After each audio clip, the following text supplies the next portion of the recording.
Hello guys, ito po yung sinasabi ko sa inyo na 5 klaseng gulay na gawin nating smoothie. Ito po yung kulitis. Kulitis po to.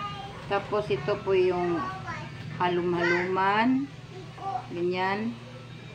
At ito po yung dahon ng ampalaya. Yan. At ito po yung kamuti tops. Ito yung malunggay. Tapos ito po yung saluyot.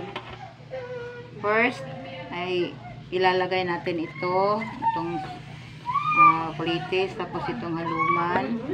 Then itong ito kanang ampalaya leaves, and then kamuti tops.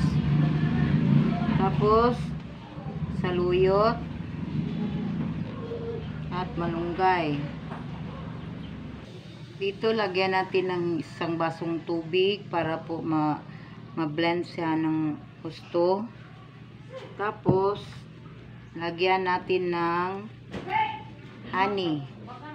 Kapag walang honey, pwede rin ang saging na saba. Tapos ilagay natin ito. Yan, ilagay natin yan. Tapos ganyan. Dandahanin lang muna natin, ha.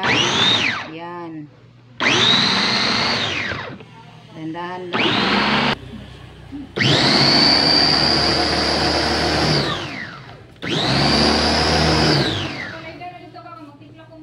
Tapos